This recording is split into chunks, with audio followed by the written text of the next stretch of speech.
As George Washington approached his mid-teens, he sought a profession that would bring both prestige and financial security. His half-brother Lawrence and his trusted mentor Colonel Fairfax encouraged him to consider a naval career, believing it could elevate his social standing. They successfully secured a midshipman's appointment for him on a warship stationed near Mount Vernon. However, as a minor, George needed his mother Mary's approval. Uncertain, she turned to her brother Joseph in England, whose wisdom she deeply respected. Joseph advised against the plan, reasoning that a colonial-born officer would struggle to achieve high rank in the British military, and suggested that young George should pursue another career. He didn't have to wait long for another promising career path. In 1748, at the age of 16, he was employed by Colonel Fairfax to help survey his cousin's land on Virginia's western frontier. Originally granted to the Culpeper family by King Charles II in 1649, the land passed to the Fairfax family through marriage. Over time, unauthorized settlers had claimed portions of the territory, leading to disputes over ownership. Seeking to reaffirm his rights, Lord Thomas Fairfax, the current landholder, organized a formal surveying expedition. Alongside Washington and the colonel, the team included the colonel's son George William Fairfax, Henry Ashby, Robert Ashby, Richard Taylor, William Lindsay, and was led by veteran surveyor James Genn. Excited by the adventure, Washington carefully documented the journey in a diary, marking his first true adventure. Let's have him tell you about the journey. Friday, March the 11th, 1748. Began my journey in company with George William Fairfax. We traveled this day 40 miles to Mr. George Neville's place in Prince William County. Saturday, March the 12th. This morning Mr. James Genn the surveyor came to us. We traveled over the Blue Ridge to Captain Ashby's ferry boat on the Shenandoah River. Nothing remarkable happened. Sunday, March the 13th. Rode to Lord Fairfax's quarters about 4 miles higher up the river. We went through most beautiful groves of sugar trees, and spent the best part of the day in admiring the trees and richness of the land.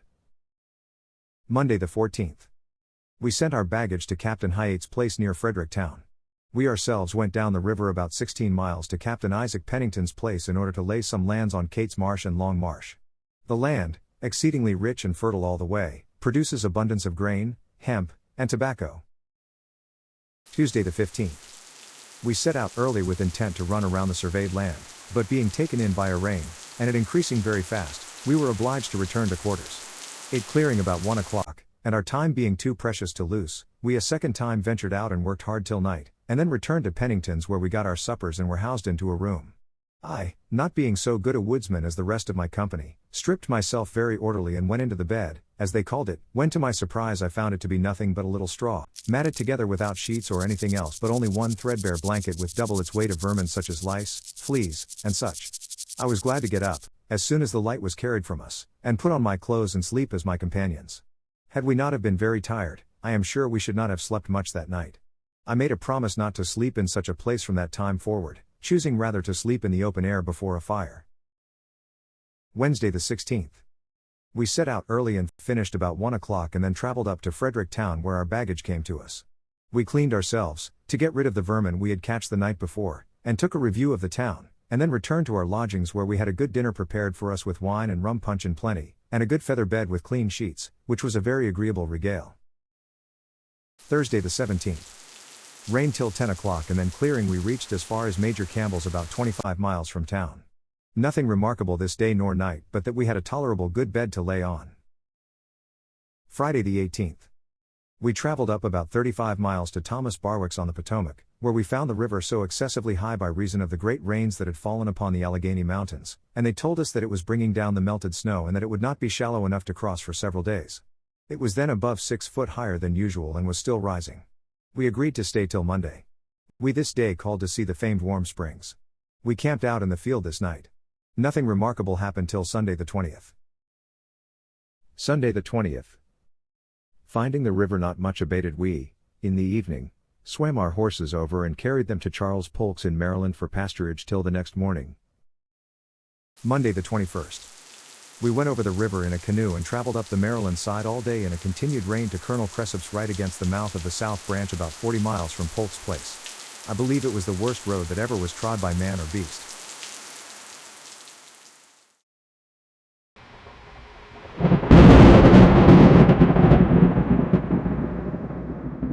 Tuesday the 22nd. Continued to rain and the weather kept us at Cressip's place.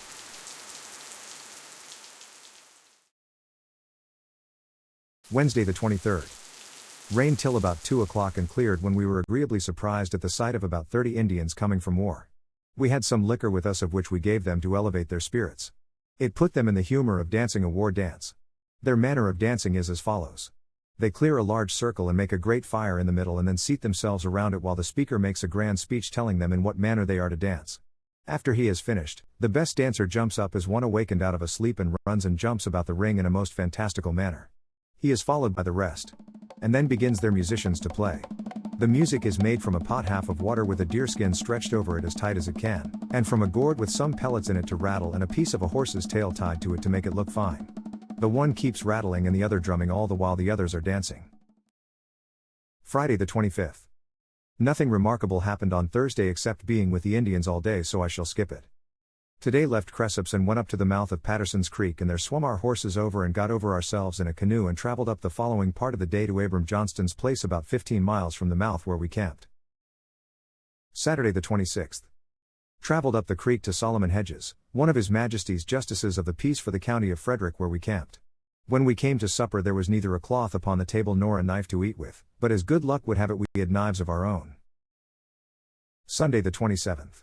Traveled over to the South Branch to Henry Van Meter's place in order to go about our intended work.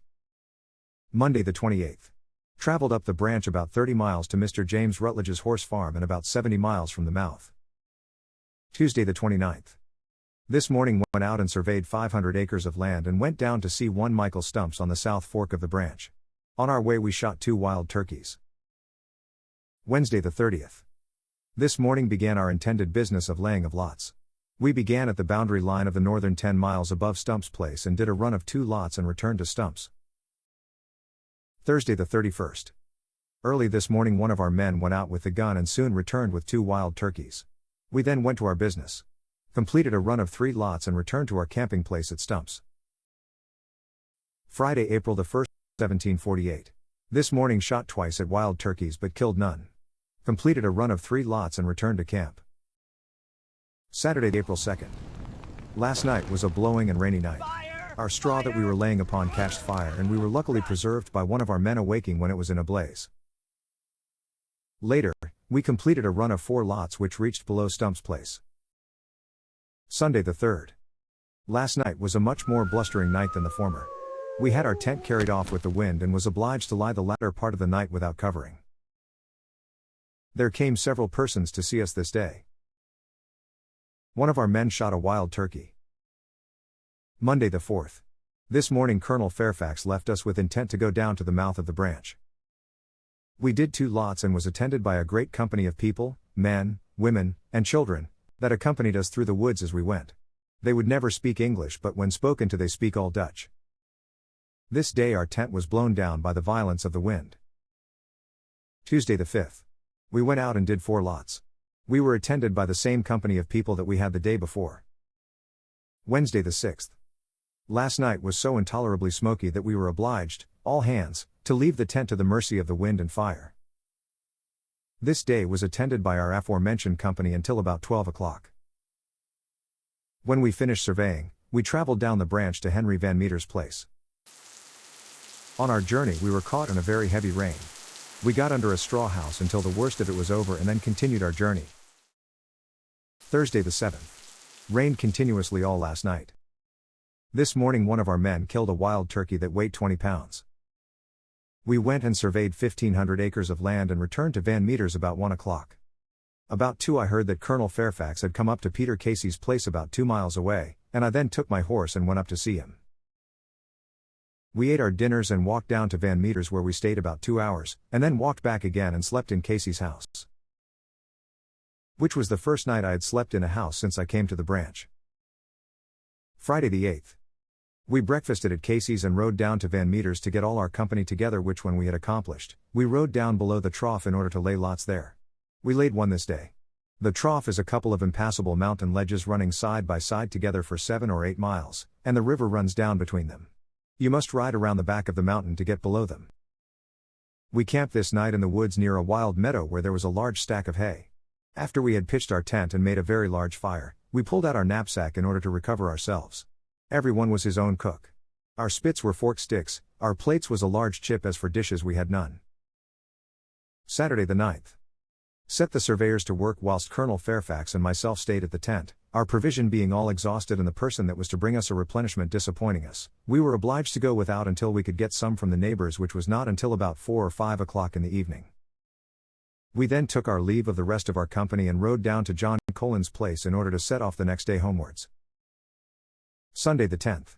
We took our farewell of the branch and traveled over hills and mountains to Cody's farm in Frederick County, about 40 miles. Monday the 11th.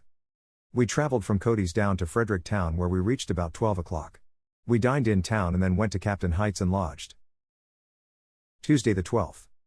We set off from Captain Heights in order to go over Williams Gap about 20 miles, and after riding about 20 miles, we had 20 more to go, for we had lost ourselves. We finally did get over Williams Gap that night, and as far as William West's Inn and Tavern in Fairfax County, which is 18 miles from the top of the ridge.